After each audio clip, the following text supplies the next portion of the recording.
Welcome to the Three Martini Lunch. Grab a stool next to Greg Columbus of Radio America and Jim Garrity of National Review.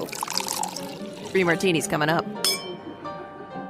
Jim Garrity is off today, as you know. In his place today, a first-time guest co-host on the Three Martini Lunch, Brian Wesbury, Chief Economist for First Trust. He is also the former Chief Economist for the Joint Economic Committee of Congress.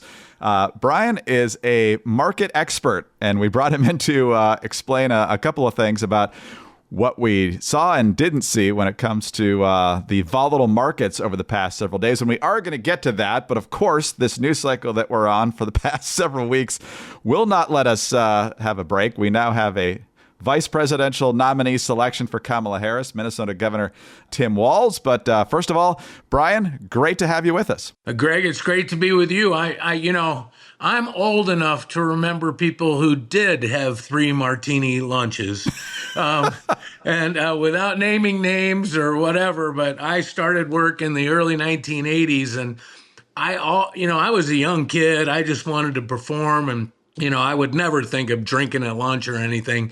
But for some reason, the whole bank slowed down after lunch, and it took me a while to figure out why, but I finally did figure it out. People were really having three martini lunches. What a crazy time that was. Brian now lives in Colorado. He lived in the Chicago area for a long time. I hope you're still a Bears fan, although they've given you almost no reason to be. No. But I hope you are anyway.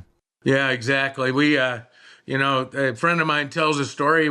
He was going to the Bears game. He stopped in for a cup of coffee, left 2 tickets on his seat, came back. His window was broken, and there were 2 more tickets there. So, yeah, that's how bad they've been. In the meantime, we've got big news today. So let's talk about that. Kamala Harris, surprising, I think, a lot of people by not going with Pennsylvania Governor Josh Shapiro. She chooses Minnesota Governor Tim Walz as her running mate. This is really the product of an aggressive online and otherwise campaign by Walz and his people to get him in the mix in the first place in a state that's probably not likely to be one of the swing states, but it's relatively close in the polls. It's fun here, Brian, to watch the narration of this. In Kamala Harris's statement, Governor Walz is a champion for America's working families. He enlisted in the Army National Guard, rising to the rank of Command Sergeant Major after attending college thanks to the GI Bill. He served his community as a high school teacher and football coach, taking his team to the state championship for the first time in school history. Became a member of Congress in a Republican district by representing the needs of farmers and rural America. So they're presenting him as this regular, plain-spoken, middle-class guy. Meanwhile, NBC says the reason he's in the mix here is he's overseen a bonanza of progressive policy accomplishments, particularly during his second term, during which Democrats have controlled both chambers of the legislature. He has signed laws protecting abortion rights, really any time, for any reason or no reason, legalizing recreational marijuana, restricting gun access, providing legal refuge, not just legalizing trans surgeries for kids, but legal refuge to trans youths whose access to gender-affirming and other medical care has been restricted elsewhere. He has also signed legislation allowing driver's licenses for anyone, including people in the country illegally. And the one that perhaps from an economic perspective, Brian, here's his thoughts on being called a socialist. But we can get out there, reach out, make the case. And for one thing, don't ever shy away from our progressive values. One person's socialism is another person's neighborliness. So a lot to chew on there. Right. Illinois, not that far from Minnesota, so I think you're pretty familiar with Governor Walz. What do you make of the pick? Yeah, clearly the Democrats, and in this case Kamala Harris and the campaign, have decided to go full-blown progressive. I mean, there are few governors in the country that are more progressive than him. Gavin Newsom, maybe. Look at Illinois and Pritzker. And so that's what they've decided to do. I personally don't see how that's going to get you over 50% of the vote. I don't think this country is that progressive, but they've been able to kind of couch this progressivism and make it sound like they're going down the middle of the road. I don't see how it works in the long run. And the one thing I remember kind of the most about the governor of Minnesota is COVID. They kept churches locked down. They kept schools locked down way longer than a lot of other states. They also, in a sense, allowed the riots to happen during the summer of 2020 with really no and very few consequences for the people that torched property. And so I think a lot of this is going to bring those policies back up. I don't know. I read a bunch of different analyses, but there are a lot of conservatives, if you will, that are kind of happy about this pick because it doesn't move the ticket toward the middle. They keep moving toward the left, and I don't think there's enough votes there to actually take them to victory. I would argue this is pretty darn good for the Trump-Vance campaign. Oh, that's very well said, Brian. And while Jim Garrity is on vacation, he is commenting on this on Twitter, so follow him if you don't already. But he says, I can't believe she picked Walz over Shapiro. What a cowardly pick. The pro-Hamas crowd got a veto. And he links to a Morning Jolt from last week where he goes through a lot of different problems with Tim Walz's record in Minnesota in terms of corruption that's happened inside the government and all sorts of mismanagement of the government. And then in classic Jim Garrity style, he says, look at Walz's record running the state government, which somehow manages to combine the honesty of former Illinois Governor Rod Blagojevich, the competence of former Louisiana Governor Kathleen Blanco, and the sharp-eyed ethical watchdog instincts of soon-to-be former New Jersey Senator Bob Menendez. But I think you put your finger on it when you think of Tim Walz. It's the weak response to the rioting, a strong response in Minneapolis after the death of George Floyd and the initial rioting really would have sent a message, I think, to the rest of the country. Instead, he was late calling out the National Guard. Allegedly, he's the one who literally told the police precinct in Minneapolis, just leave it and let them burn it, sending the completely wrong signal. Of course, Kamala Harris, as a senator at that time, not the vice presidential nominee yet, put out a tweet raising bail money for people arrested from those riots. So I guess that's where their kinship was struck. Exactly. And so, I mean, again, I just think they have doubled down on the kind of the Marxist socialist policies that, by the way, and I'm not trying to light fires on, politically here. If you look back over history, I mean, Ludwig von Mises wrote in the 1940s about Marxism. And Marxism, I mean, Marx was in the 1800s. So this battle, if you will, between the creation of wealth and free markets and socialism, or the redistribution of the wealth that is created, it's the history of mankind. Part of me wishes that the Trump-Vance campaign sounded more like Ronald Reagan and, the worst 9 words in the English language are, I'm from the government and I'm here to help. But he wants to use government, use tariffs, things like that. So this dichotomy could be made so clearly. And the pick of Walz, like it pushes them even further. That's the battle that I want to see. And let me just say one thing, and I know we're on our first martini, so I guess I can be serious a little bit. But, everybody talks about affordable housing. All right. And it's absolutely clear that house prices are up. We've had inflation, all that. I would argue that regulations for home building have driven them up a lot. But there's another side to affordable housing, and that is the income. So how do you afford a house? You make income. Well, right now, if we add up federal, state, and local governments, plus the cost of all of us complying with all these regulations that the government has put in. The government, all the levels of government suck up 50% of our production. In other words, we only take home half of what we produce as a nation. No wonder houses aren't affordable. Houses aren't affordable because government is so big. And so if you really want to be a neighborly socialist, what you would do is shrink the size of government and let your neighbors keep more of what they produce, and then they can actually afford houses without trying to come in and have the government build them all for really cheap or something, which they can't do anyway.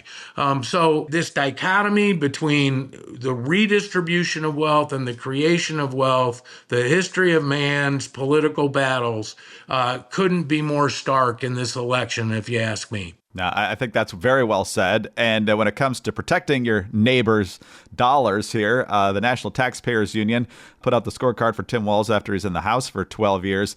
His best rating was 26%, which they generously scored a D in 2014. The worst score he had was 3% in his first year in office, at which point he was the 398th best friend to taxpayers, and that's only out of 435. So that's really bad. The best he ever did, 260. So not good. Not good at all. But yeah, 26% getting you a D, that's great inflation. It definitely is.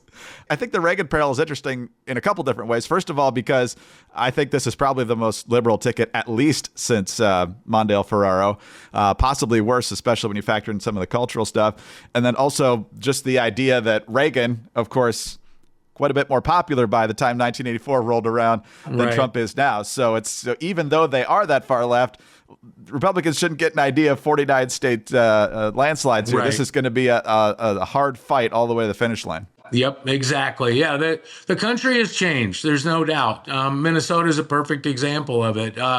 Pennsylvania is a perfect example of it. Colorado used to be red, and now it's blue. And so, yeah, this whole election comes down to, I mean, you could argue, I'm not a Karl Rove, I don't have a whiteboard, but, it comes down to probably 120,000 votes in 5 states. And it's amazing. And you're right, they should not get overly complacent about this. But I do think it allows them to make really good comparisons between law and order and free markets and low taxes versus progressive left, and forgetting all the cultural stuff. I just think even on economic grounds and law and order grounds, they have a really good case to make. Yeah. Focus on the record and try to avoid the personal stuff as much as you can. And I don't know if he can do it. It's not a strong suit. It is not a strong suit. Even his friends have come under fire. And he doesn't even drink martinis. Yeah, no doubt. Well, the race is joined. We'll see where it goes from here.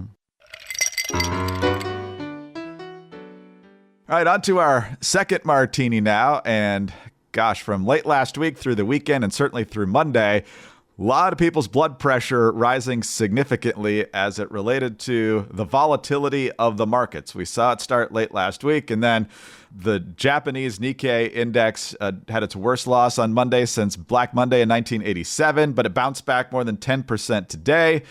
Yesterday here in the U.S., the Dow dropped 1,033 points. The S&P slid 3%. The NASDAQ dropped almost 3.5%. Today, though, things seem to be going generally better. The Dow's up about 475 as we talk right now. The NASDAQ's up a little under 2%. So first of all, Brian, we're going to spend the last 2 martinis on the markets.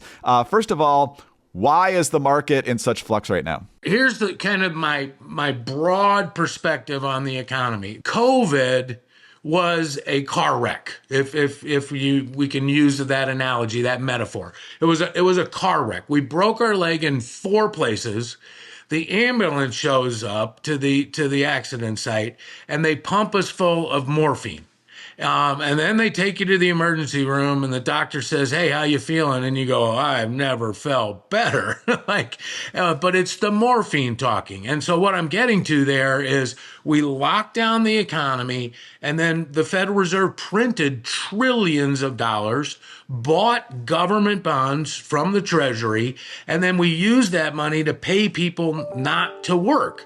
And so when you put all of that together, that was a car wreck where we have to have surgery, we have to go through physical therapy, we have to but we don't feel like anything's wrong because we're high on morphine. And I still believe we have to pay a price for that. But budget deficits have been huge. The Federal Reserve printed trillions of dollars, and all of that money took a long time to move through the economy. Well, we're finally at the end of that.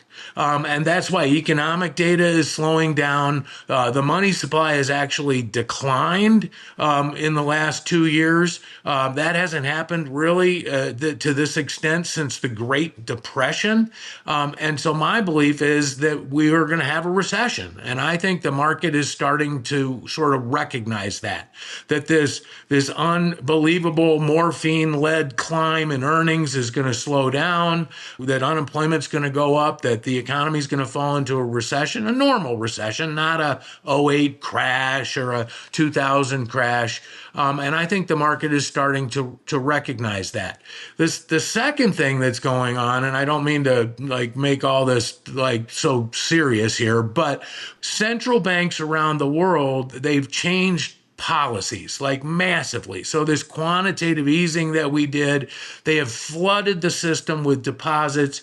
They have separated the money supply from interest rates. The Fed basically today, without going into all the details, just makes up what the interest rate is going to be.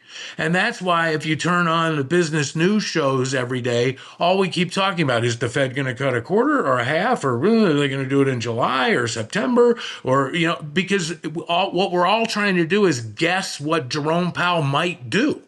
And then people start to believe, well, they're never going to raise rates off of zero. And that's what they thought Japan wasn't going to do. So they created this carry trade, and that gets complicated. But basically, interest rates were a lot lower in Japan. So you borrow money in Japan and you invest it in the United States.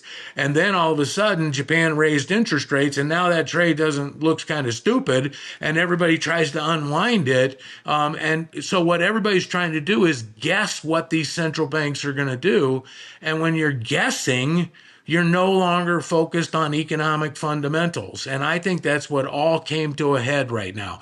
Everybody thought markets could only go up. Everybody thought the economy could only go up. Everybody thought the Fed would rescue us whenever things got into trouble. And it turns out that now they're second guessing that, or having a second thought about that. And that's why this is coming unwound. Finally, the market is overvalued. It is kind of like the late 1990s, not perfect analogy, but kind of, where the markets kept going up, even though they were going up faster than earnings were going up. And you have to have earnings. So I think what's happened is markets have just come to the realization that we're going to pay a price for the car wreck, that the morphine is wearing off, and that we push these stocks too high and they just have to have a correction. This is not, again, it's not '08. This is not 2000. This is going to be a normal recession. The markets are only 15% overvalued right now. So, even if they fall, they're still way above where they were 5 years ago, 10 years ago. And I think we'll have a recovery eventually, but we're going to have to go through some pain to get there. Do you feel like in more recent years that when it comes to setting policy and the people who are doing that policy setting know less about it, or are they letting politics interfere with sound policy more than they used to? What's your read on that? Yeah, I think they know perfectly well about economics and incentives and everything else. And that's why what we have done, so I just said before, if everybody kind of heard this, the Federal Reserve just makes up interest rates now. We used to have, without going into mundane details, banks would trade federal funds. Every bank had a federal funds trading desk. But quantitative easing flooded banks with reserves. They don't have to trade federal funds anymore. So in fact, all these federal funds trading desks are gone. And so then the question is, where does this interest rate come from? And here's my answer. The Fed just makes it up. And then, if you kind of think about that, if I'm the government and I have $35 trillion in debt and I get to make up the interest rate that I pay on it, what interest rate do you think I'm going to set? Zero sounds pretty good, And that's exactly what they did. And then you think about what they did with that money. They've decided climate change is an existential threat, so they're willing to spend trillions and trillions and trillions of dollars, even if the Fed prints it, and at 0% interest rates, you can just throw money at stuff. And so what they're doing is they're using all these economic levers to push the world. When they say build back better or reimagine, that's exactly what they're doing. They're using the government to reimagine the world. And there's always two ways in economics to distribute resources. One, competition. Have companies fight each other to make the best product. It can attract the most consumers, have them spend, make all that. And then that establishes the distribution of resources. Companies that are really good at that make a lot. Companies that are really bad at it go bankrupt. Or the other way is to use the government to redistribute the resources. And this goes back to what we talked about on the first martini. It's this battle between the creation of wealth and the redistribution of wealth, and they have literally used government to push the world, reimagine it, build it back better, they say, in just a different way. They've basically, that whole train of thought believes that the allocation of resources, going all the way back to the Constitution, when we put the law into place, was just wrong. And it was biased against certain groups, and it created climate change. And so we're now going to use the power of government, and it's bigger than it's ever been, to redistribute resources in the way we want. So I believe they fully understand how economics works. I don't think they understand that what they're doing will cause mayhem, because government doesn't know how to distribute resources in the most. It's going to end up lowering living standards, and that's why houses are unaffordable. Because what we've done is we've lowered living standards by pushing resources into areas that they wouldn't have gone if we just allowed the market to do it. And the way they did it is they held interest rates low, so it made it look really cheap, and they subsidized things, so that gives people incentive to go into that area. They created regulations to make it harder to drill for natural gas and oil, so they're fully aware of economics, but they're just using it and the power of government to push it in a way that they want. I think most of them understand it. I'm sure you've seen that video of Jared Bernstein talking about bonds, and he doesn't really understand how any of it works, and he's one of the president's top advisors. So yeah. Let's say most of them understand what's happening. Yes, exactly. Well, I'm not saying that they understand free markets. I think the problem he had answering that question is he didn't want to justify modern monetary theory, which is what they're doing. Modern monetary theory is that we can print as much money as we want, we can have the biggest deficits we want, and none of it matters. And if he were to go on record saying that, then he's saying what they don't want to say out loud. And I think that's why he had the hardest question answering that, or the hardest time answering that question, because he didn't want to say that. So then that's why you get word salad from a lot of government employees, because they're doing things, but they just don't want to say that they know what they're doing. They just don't want to say that they know what they're doing. Well, if that doesn't make you want to have an adult beverage today, I don't know what will. Thankfully, we have the 3 martini lunch. But if you are going to consume and you don't want a rough next morning, take ZBiotics before you drink. ZBiotics is the pre-alcohol probiotic drink. That's the world's first genetically engineered probiotic. When you drink, alcohol gets converted into a toxic byproduct in your gut, and it's this byproduct and not dehydration that's to blame for your rough next day. ZBiotics produces an enzyme to help break the byproduct down. So just remember to make ZBiotics your first drink of the night. Drink responsibly, and you feel your best tomorrow. As I've said many times, I've got a coworker who always drank responsibly, but as he got a little bit older, the morning started to get a little rougher. So he tried ZBiotics, and he was right back where he was before, very much ready to go the next morning. So go to zbiotics.com/3ml to get 15% off your first order when you use 3ml at checkout. ZBiotics is backed with 100% money-back guarantees. So if you're unsatisfied for any reason, they'll refund your money, no questions asked. Visit zbiotics.com/3ml and use the code 3ml at checkout for 15% off. Thank you, ZBiotics, for sponsoring this episode and our good times. All All right, Brian, real quick, in our last few minutes here, one of the things you are well known for, and you did it again yesterday on Twitter, is telling people not to freak out. Even Right. as the Dow was down 1,000 and the S&P and the NASDAQ weren't having a good day either, you're out there saying, what's with the freak out? The S&P is still plus 8.5% this year, and people are saying, should I buy the dip? And you're out there saying, it's barely even a correction at this point. So what's the key to riding the roller coaster? I actually just talked to my 20-year-old son this morning, and like all these youth want to trade and they want to be long and short and I'm like, your best bet, son, is to put money away and 50 years later you're going to be happy you did, buy dividend paying stocks. And that, to me, I just remember meeting a old timer. He's now passed away. But he said his goal was to every day get a dividend check in the mailbox, mailbox money. And he did that by buying old school companies that paid dividends and just held on to them for his entire life. And so I think if we look back 50 years from now, unless we turn into a socialist republic and collapse, the stock market's going to be a lot higher, because you have to believe in technology and the freedom that America still, for the most part, represents.